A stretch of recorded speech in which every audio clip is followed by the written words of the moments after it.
You ever look at an old photo or a carving of some ancient warrior and think, that beard isn't just a beard? It looks too intentional, too precise, like it's saying something. Something we were never told. And here's the wild part. It was. For thousands of years, beards weren't just facial hair. They were signals, codes, warnings, identity markers, quiet little messages woven into the face of a man who expected to step into battle and maybe not walk out. Tonight, we're decoding them. This is the Beard Report, and I'm your host, Matt, also known as Beard Laws.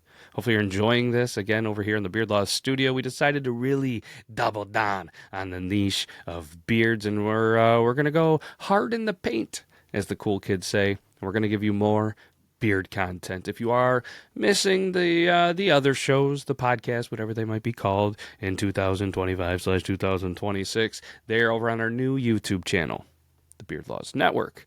And you can check them out with the Triple T, the Yorktown Podcast, Street Sign Storytime, Friday Night Lore, a little bit of everything for everyone. But here, we're all about the beards, just like as we started this all in 2019. This is an interesting one, so let's go ahead and jump right into this because, let's be honest, there's a lot of beards in history, but one beard other than lumberjacks, are Vikings. And when we picture Vikings, we usually think of giant dudes with axes and unreasonable amount of confidence. But what we think, and what we should think, is the beard, right? I mean, because Viking beards, they weren't random. They weren't, I forgot to shave.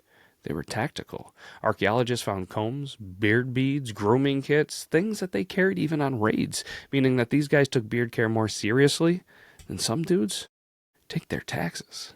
Here's the cool part. The braids were coded. Single, thick braid down the chin meant I'm married and my wife will probably avenge me if you kill me. Two braids usually signaled rank, often a leader or someone who fought in a shield wall. Beards carved with family symbols, literally a don't mess with my people kind of warning.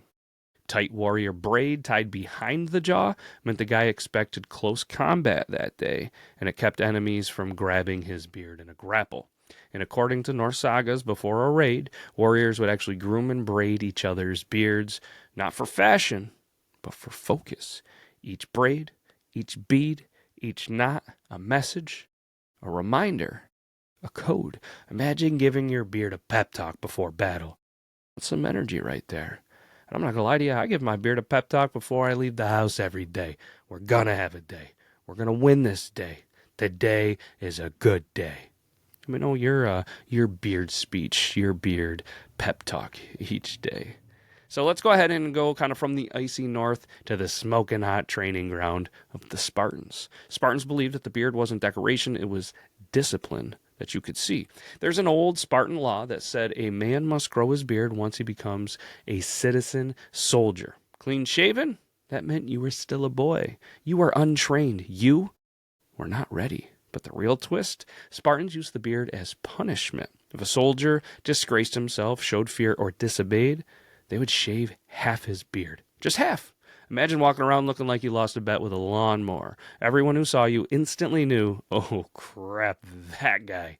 Well, he messed up, and your shame was literally on your face. And yes, Spartan warriors shaped their beards before battle too, not to look good in paintings, but because a soldier who took time to groom was saying, I expect to live long enough for this to matter.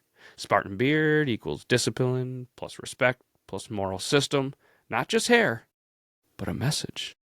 Now we're going to jump over to Japan. Now, surprisingly, samurai weren't always big beard guys. Many shaved as part of a ritual grooming, but certain clans, especially in the north, flipped the rules and required men to never shave their beards. And you're probably thinking, why? Because this clan used the beard as an anti-spy tactic. During the Sengoku period, sorry, I think I said that wrong, with constant war between rival clans, infiltration was a big problem. Spies would sneak into camps dressed like farmers or wandering merchants. So one clan made a rule. Our warriors do not shave. No beard, intruder, deal with him. But here's the deeper layer. Warriors who had thicker, longer beards were often given roles connected to leadership or spiritual guidance because a big beard meant patience, age, wisdom. A short, clean face? Well, probably a young recruit, or worse, somebody that didn't belong. The beard literally protected the clan.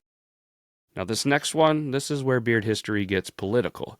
In ancient Persia, during the Achaemenid Empire, dang, I said that one wrong. The beard wasn't just symbolic, it was rank. The bigger the beard, the higher the status. Soldiers had trimmed, squared beards. Commanders had longer, curled beards. Royalty?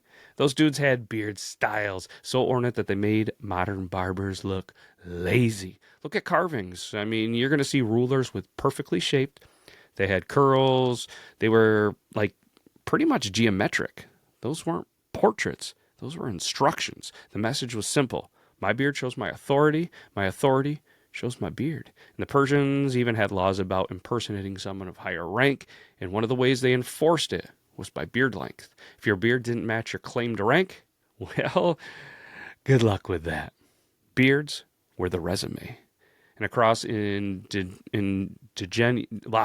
is always a word that treats me up, but over some other cultures from the indigenous people, Pacific Northwest to the Central Asia, the beard was tied to spirituality, purpose, and community role. I swear I'm not having a stroke. I'm in that like just had enough coffee kind of mode, and I'm just apparently my brain's going faster than my mouth today. So if you're still here, I appreciate you. This is getting intense, and even like me as the guy telling you the story, I'm like getting a little antsy about it. But either way, some of the tribes saw the beard as a marker of visionaries and elders. Some shaved before battle as a little bit of their own ritual. But others, they decorated their beards with clay or ash to symbolize transformation. One common theme did emerge. The beard told the story. It said who you were, where you came from, what you believed, and what you survived. In some cultures, the beard was connected to the soul. You didn't touch it unless the moment called for it. Imagine a world where your beard wasn't just something on your face, but something your people believed carried your identity. I mean, that's pretty powerful. So let me go ahead and kind of put a bow on this, because this is an early Christmas present for you. Unless you're watching this in the middle of the summer, then it's a summer present. You deserve a summer present. Because from Vikings to Spartans to samurai and beyond, there's a thread that connects all these cultures. The beard was a code. The beard was a signal.